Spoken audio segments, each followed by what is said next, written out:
तौर पर कहा जाए मेरी अपनी राय तो मैं सिविल सर्विसेज क्रॉनिकल को पिछले 2-3 सालों से फॉलो कर रहा हूँ इकोनॉमिक्स की।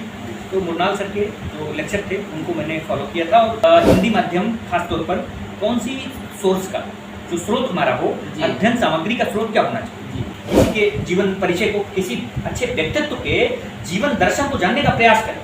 हेलो दोस्तों, नमस्कार, स्वागत है एक बार फिर से एक नए वीडियो में। तो फ्रेंड्स, इस समय हमारे सामने है UPPCS 2022 selected Sandeep Kumar Tiwari sir. इनका यूपीपीसीएस 2022 में एसडीएम की पोस्ट पर 10वीं रैंक के साथ। और सबसे बड़ी बात फ्रेंड्स यह है कि यह हिंदी माध्यम से फर्स्ट है।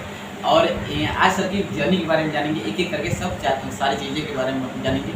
सर ने कौन सी बुकलेट पेपर किया था, एक एक करके सब हम कवर करेंगे। तो सर हमारी तरफ से और जो व्यूअर्स वीडियो देख रहे हैं उनकी तरफ से आपको ढेर सारी शुभकामनाएं। धन्यवाद। आभार। और सर थोड़ा सा बताइए कि आपका एजुकेशन बैकग्राउंड क्या है? मेरा एजुकेशनल बैकग्राउंड में मैंने 10th तक की जो शिक्षा है मेरे गोंडा डिस्ट्रिक्ट जो मेरा होम जनपद है वहाँ से मैंने किया है, AP inter college Mankapur Gonda से। और 12th मेरा पीसीएम रहा है फिजिक्स केमिस्ट्री मैथ यानी विज्ञान संकाय से, गणित संकाय से। शिवदयाल जायसवाल सरस्वती विद्या मंदिर इंटर कॉलेज अयोध्या से मैंने पास किया है। उसके बाद में ये 12th तक की शिक्षा मेरी हिंदी माध्यम से हुई है। उसके बाद में फिर मैं इंजीनियरिंग की तैयारी करने के लिए कानपुर गया। फिर वहाँ से फिर 2009 से 13 तक के बैच में का बैच मेरा रहा है, जिसमें मैंने इंजीनियरिंग की शिक्षा ली है। कंप्यूटर साइंस जो मेरा ब्रांच रहा है बीटेक में, उसके माध्यम से स्नातक मैंने ये परीक्षा पास की है। ये मेरा एजुकेशन है। और सर आपका मीडियम और ऑप्शनल क्या है? इस यूपीपीसीएस की परीक्षा में मेरा माध्यम हिंदी रहा है और वैकल्पिक विषय मेरा दर्शन शास्त्र है। सर आपका जो है कि बैकग्राउंड आपने अभी बताया कि इंजीनियरिंग से होते हुए भी, और सबसे बड़ी बात है कि आपने हिंदी माध्यम ही चुना। और ऐसे क्या मोटिवेशन फैक्टर रहा कि आप सिविल सर्विसेज में आए एक इंजीनियर होते हुए? मैं हिंदी माध्यम में रहा। निश्चित रूप से जो इंजीनियरिंग बैकग्राउंड रहा है वो इंग्लिश मीडियम मेरा जो ठीक रहता है, लेकिन हिंदी माध्यम चुनने का एक मेरा जो रीजन है वो हिंदी मेरी शुरू से रुचि, हिंदी में रुझान, मेरा रुचि और रुझान दोनों ठीक था। और मेरा लेखन और प्रवाह जिसको कहते हैं, वो लेखन और प्रवाह और विचारों का प्रवाह जो है वो हिंदी माध्यम से बड़ी सुगमता और सरलता से जो है अभिव्यक्त हो जाता है। तो इस कारण से हिंदी माध्यम मैंने चुना। और वैसे माध्यम की कोई अनिवार्यता या कह लीजिए अपरिहार्यता नहीं होती कि अमुक माध्यम ही आपको इस परीक्षा में सफलता दिलाएगा। कोई भी माध्यम, आप हिंदी अंग्रेजी जिसमें सहज और सरल आप सहज हों उसमें आप उसका चुनाव कर सकते हैं। सर इससे पहले भी अब जो आप चर्चा हो रही थी तो आप बताए 2021 में कोई सिलेक्टेड है ऑलरेडी किस पोस्ट? जी, 2021 में की परीक्षा में मेरा assistant commissioner and assistant registrar cooperative के पद पर मेरा चयन हुआ। सर थोड़ा से बात करेंगे इस आपको तैयारी करने में क्या क्या चैलेंजेस फेस करने को मिले। एज ए हिंदी मीडियम आपका माध्यम भी हिंदी रहा, थोड़ा सा जो चैलेंजेस आए उसके बारे में बताइए। चुनौतियों तक की जहाँ तक बात की जाए तो चुनौतियों में प्री और मेंस इंटरव्यू तीनों अगर इंटीग्रेटेड मैनर में कहा जाए और कि चुनौती इसमें कहाँ क्या चुनौतियाँ हैं, कमियाँ क्या रही, क्या कहाँ परेशानियाँ हैं। सर्वप्रथम सबसे प्रमुख जो चुनौती ये रही कि हम हिंदी माध्यम खास तौर पर कौन सी सोर्स का जो स्रोत हमारा हो, अध्ययन सामग्री का स्रोत क्या होना चाहिए, इसमें चुनौतियाँ आई। इसका चयन कैसे किया जाए तो उसमें काफ़ी मुझे संघर्ष करना पड़ा। बाद में फिर जा करके काफ़ी लंबे समय बाद फिर एक उपयुक्त और सटीक और सही जो है अध्ययन सामग्री का मैं चयन कर सका और उसके माध्यम से फिर मैं अपनी तैयारी को आगे बढ़ाया और फिर निश्चित सफलता, ये अंतिम जो मेरी सफलता, जो 2 सफलताएँ हैं ये इसमें अंतिम रूप से सफलता है। ये यूपीपीसीएस में आपका कौन सा अटेम्प्ट रहा और कितने मेंस अटेम्प्ट की बात की जाए तो मेरा ये 7वां अटेम्प्ट था जी। इसमें मैंने 5 इंटरव्यू दिए हैं। चौथे इंटरव्यू मेरा असिस्टेंट कमिश्नर की पोस्ट पर चयन हुआ था और 5वें 5th इंटरव्यू मेरा ये चयन हुआ टेक्निकल। और सर इसके अलावा भी जैसे यूपीएससी के एग्जाम हो उसको भी आप दिए? जी, उसमें भी मैंने प्रयास किया था, तो 2 बार मैंने मेंस लिखा और अंतिम रूप से वहाँ से चयनित हुआ। सर थोड़ा सा बात करेंगे कि आप जो है उसके बारे में बताइए, जीएस के और जो करेंट अफेयर्स के क्या क्या आपने कंटेंट फॉलो किया? जीएस की और पीटी के, अगर सिर्फ पीटी के दृष्टिकोण से अगर बात की जाए तो करंट अफेयर्स का विशुद्ध रूप से मैंने घटनासार का जो है का चयन किया था और घटनासार को भी पढ़ा।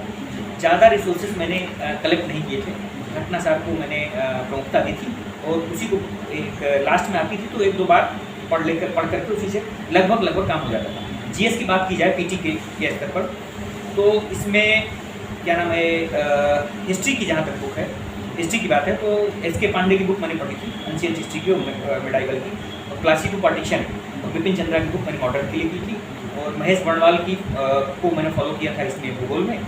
पॉलिटी को सब विदित है, उसको बताने की ज़रूरत नहीं जो है, तो जी जी जी लक्ष्मीकांत, इसको तो बताने की ज़रूरत ही नहीं है।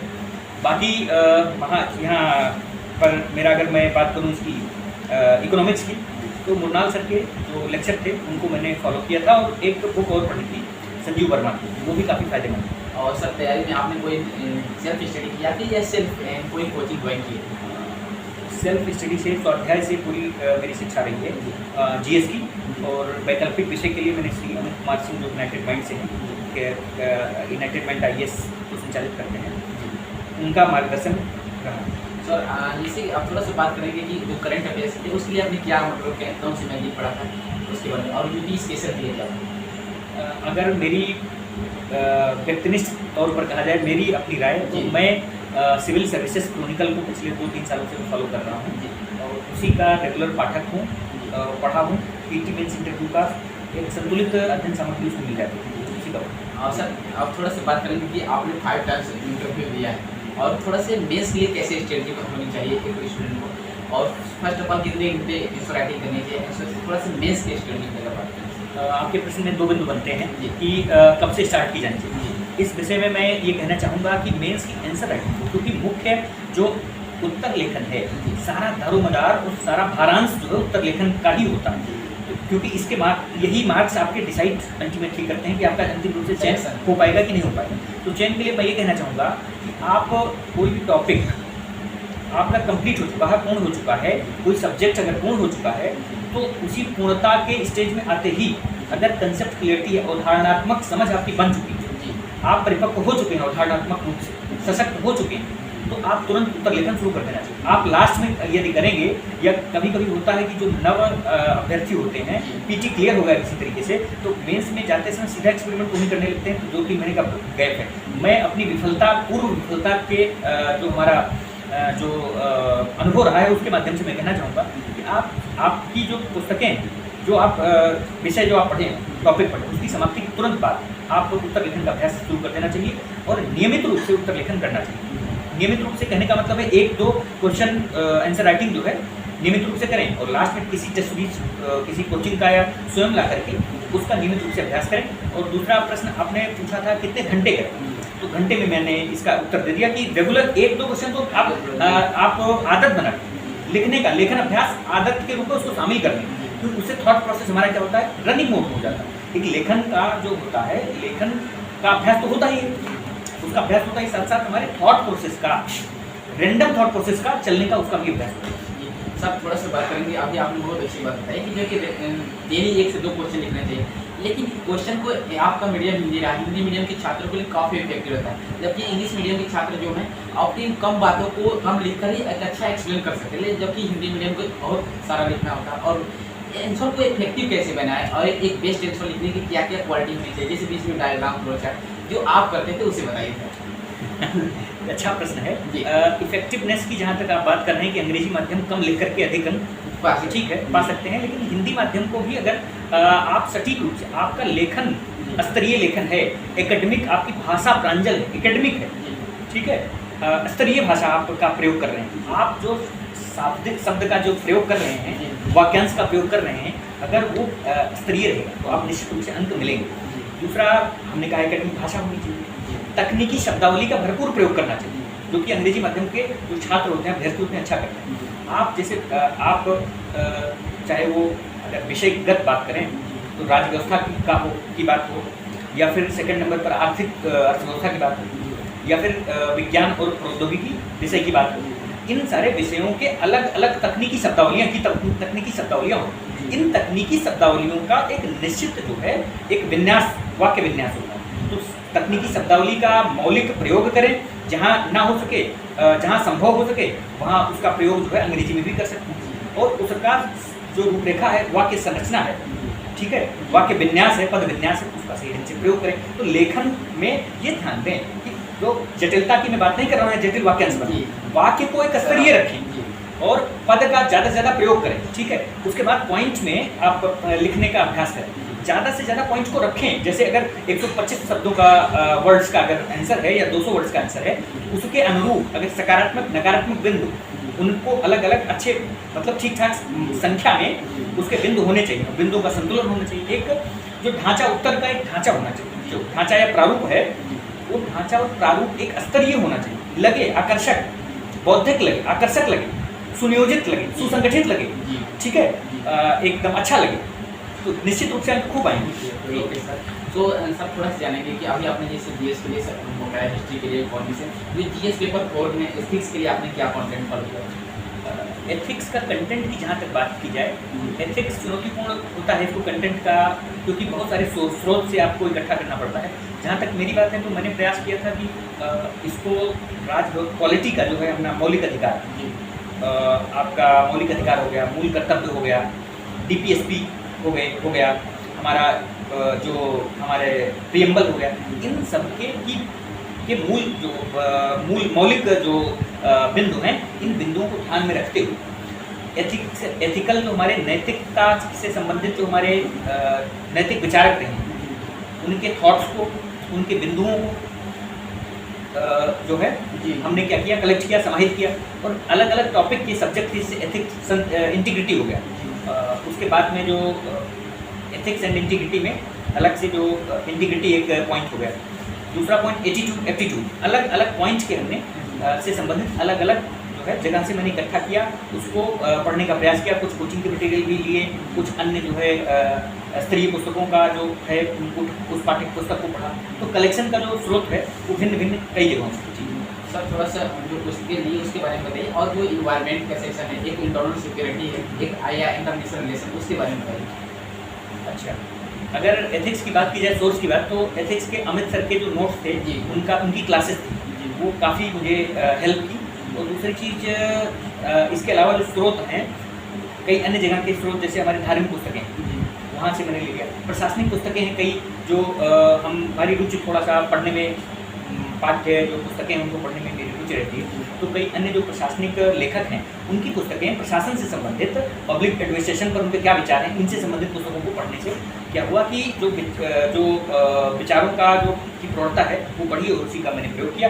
दूसरा, आपने इंटरनेशनल IR और इन्वायरमेंट और इंटरनल सिक्योरिटी, ये तीन सब्जेक्ट। इन्वायरमेंट के लिए मैंने खासतौर पर दृष्टि की कुछ बुक जो आती है उसका मैंने अध्ययन किया था, शंकर IAS पहले पढ़ा हुआ था, और ये दृष्टि की कुछ बुक, इसको रिवीजन किया, बार बार पढ़ा, इससे काम चल गया था, सफिशिएंट था, पर्याप्त था। दूसरा, IR के लिए, इंटरनेशनल रिलेशनशिप के लिए मैंने इसकी पुष्पेश पंत की बुक आती है, अंतर्राष्ट्रीय संबंध, तो पुष्पेश पंत की पतली सी बुक है, उससे काम चल गया था। बाकी कोचिंग के नोट्स से राजेश मिश्रा सर थे, वहाँ से उनका थोड़ा सा सपोर्ट किया, वहाँ से हो गया था। और एक वर्ल्ड फोकस मैगजीन है, वर्ल्ड फोकस मैगजीन हिंदी माध्यम में, थोड़ा सा वो श्रमसाध्य है और लेकिन बड़ी काम की चीज़, तो वहाँ से काफ़ी सारे मटेरियल वहाँ से मिल गए। तीसरा आपने पूछा इंटरनल सिक्योरिटी के लिए, आंतरिक सुरक्षा के लिए, आंतरिक सुरक्षा के लिए विवेक ओझा की पुस्तक आती है, वो पर्याप्त पत्ती से नहीं होता। ये और थोड़ा सा सर जानेंगे कि इसके बाद जैसे आपने भी बताया कि चर्चा हो रही थी, तो काफ़ी आप रूरल एरिया से बिलोंग करते हैं, अभी बता रहे थे कि जो कि 30 मिनट अगर अपने घर से बाहर थोड़ी दूर जाएंगे तब जाके मतलब इंटरनेट प्रॉब्लम तो इतने सारे चैलेंजेस है, इसके अलावा जो चैलेंजेस आपके लाइफ में आए, तो कैसे मतलब परिस्थिति में है? जहाँ तक चैलेंजेस की बात आती है, लगभग सबके अलग अलग, देखो चुनौती सबके हर एक व्यक्ति के जीवन में रहती है, किसी चुनौती का तरीका अलग अलग हो सकता है, उसकी इंटेंसिटी अलग अलग हो सकती है, उसके तरीके भिन्न भिन्न हो सकते हैं। तो हाँ, निश्चित रूप से मेरा गांव से मैं संबंधित रहा हूँ, और गांव की जो 10th तक की परीक्षा, जो एजुकेशन शिक्षा मेरी रही, वहाँ से गाँव से रही है, और गाँव मेरा ग्रामीण पृष्ठभूमि रही है, तो आप समझ ही रहे हैं कि वहाँ थोड़ी सी सिर्फ नेट की ही नहीं, मोबाइल की ही नहीं, अन्य सारी चुनौतियाँ रहती हैं। हमारे यहाँ से 8-10 किलोमीटर दूर विद्यालय है, वहाँ से साइकिल से आना जाना, और यहाँ तक कि हमारे यहाँ तो थोड़ा सा ये अपने आप में कल्पनामूलक जो है सूक्ति हो जाती है कि हाँ आप प्रशासन क्षेत्र में जा रहे हैं, क्योंकि लोगों को इतना, अब आप उनको UPSC बता देंगे, UPPSC, इसके बारे में अगर उनको समझाना होगा तो कम से कम 10 से 15 मिनट लगता है। तो शैक्षिक रूप से थोड़ा सा पिछड़ा इलाका है, लेकिन हाँ अब जागरूकता बढ़ रही है पिछले 2 सालों से, सिलेक्शन से धीरे धीरे लोगों में। सर कोई यूट्यूब चैनल या फिर वेबसाइट जो आपकी तैयारी में काफ़ी योगदान है, उससे बता सकें, जिससे आप हेल्प मिले? अगर चैनल की बात करें तो मैं तो कहूँगा कि जो है सनसेट टीवी ये अच्छा सोर्स है, इसको खूब देखें।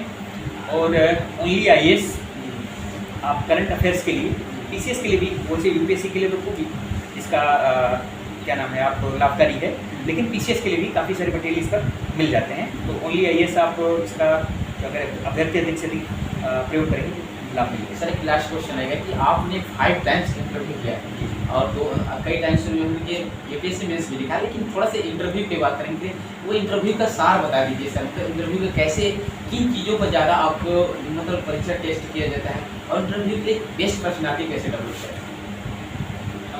अगर मुझसे पूछा जाए तो इंटरव्यू साक्षात्कार की तैयारी का आप जो अधिकांश तैयारी आपकी बचपन से ही होता है, क्योंकि साक्षात्कार की जो व्यवस्था है, तो साक्षात्कार में क्या होता है, आपके व्यक्तित्व का की जांच और परख होती है। तो व्यक्तित्व में आप जो शुरू से हैं मौलिक की आपकी पहचान जो है, जो कि सामाजिकरण के माध्यम से, पारिवारिक रहन सहन और पृष्ठभूमि के माध्यम से, और आपके मित्र मंडली के माध्यम से, आपके विद्यालय परिवेश के माध्यम से, आपके व्यक्तित्व में जुड़ जाते हैं बहुत सारे आयाम और बिंदु जुड़ जाते हैं।